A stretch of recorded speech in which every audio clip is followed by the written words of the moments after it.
this is a cool story, and we were just talking. I feel like there is an interesting part of the entrepreneurial industry, which is a space and companies that provide help and assistance to folks within the same kind of background and experience. Tell us about your specific experience within Bunker Labs. Yeah, so I was a veteran entrepreneur myself. I started a company when I got out of the military in 2011. And I found out about Bunker Labs in 2014 when they were starting, and I had no real community, and it's a lonely experience starting a company. And so once I got involved with Bunker Labs, all of a sudden there was this community around me, and all these problems that I thought were unique to me, I saw other people going through them, and it really helped me boost my business to the next level. Did you want to know, did you know rather what you wanted to do going into getting involved with Bunker Labs, or did you find out there? It's evolved, for sure. My first company, I ended up selling it to my two partners. Okay. They wanted to go in with that mission, and I founded a new mission. It was more based, my new company was more based on the mission itself than just on real estate, which is what I was doing before. I see. So now, give us sort of the philosophy, behind it, which I guess is fostering a community in which you kind of understand what other people are going through and what that means for their future, of course. How does that connect to the business element? How does that connect to the entrepreneurial element? Yeah. Well, after World War II, 49% of veterans got out and they started something of their own. And today it's 4%. Wow. But 25% say they want to. So obviously there's this gap between the number of people that want to start a business and the number of people that actually do, a number of veterans that actually do. So that's what Bunker Labs tries to provide the help to help all those people who wanted to start a business and just haven't figured out how to yet. What is it that's unique to the veteran experience that they need the help with? What is it that they come out, they come back to the States and they say, all right, here's what I want to do, but here are the things holding me back, and how does Bunker Labs kind of give them that platform?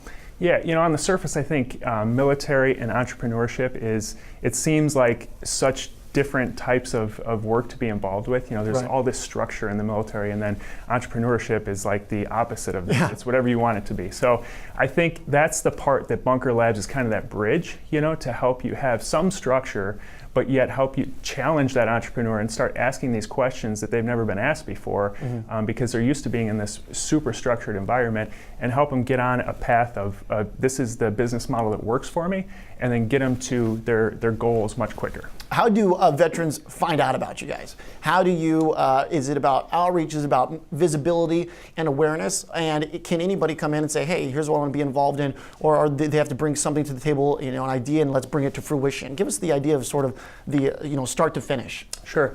Yeah, so it's not like the traditional incubator model where you have to come in and you interview and we take a portion of your equity and then boost your company. Anyone is welcome to come in, and so part of our programming model is we have this 12-week, it's called Launch Lab, where we walk entrepreneurs through their idea and ask them these critical questions and take them through an actual financial model, mapping their actions that they want to do to the numbers. And it's interesting to see how ideas start to shift then.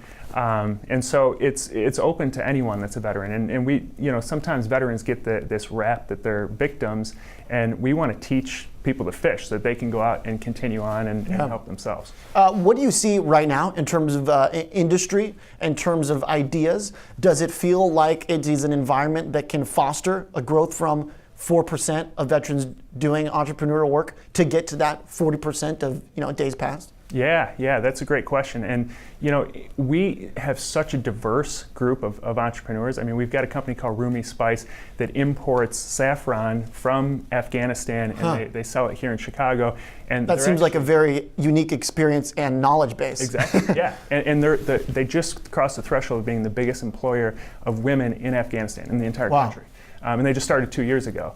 And then we have local companies like Fight Tribe that was a former boxer at West Point and a Green Beret, and he teaches guys how to box, and it builds self-esteem and physical fitness, and so that's very hyper local. So we've got the whole breadth of businesses and everything in between. So we're here just to support any type of business. It is interesting. It seems like, naturally so, you kind of one would gravitate towards what they know. That's where businesses come from. You do what you know. when you think about the space overall, we always talk about, and kind of this week, what we are sort of thinking about is, the big picture that all these smaller companies and entrepreneurs fit into, which is economic driven, which is, industry driven. I wonder, when you look at what's happening in the US, you look at growth around the world, does this feel like the place to be? Are there certain cities or areas that feel like the place to be in the United States if you want to have that support to start up a business? Yeah, I think, traditionally Silicon Valley, is the place to be, but we're seeing it. We're in 15 cities now, and we've got a chapter in Columbus, Ohio, and they're doing incredible things. They've got this weekend on Shark Tank, one of their companies is going to be on Shark Tank. And wow. So we've got a big viewing Very party cool. in Columbus. So, it doesn't have to be, you don't have to be in a big city like Chicago, New York, or Silicon Valley. You can be anywhere and start businesses. That's the beauty of the digital world. Yeah. One final thing here, because Bunker Labs is a nonprofit.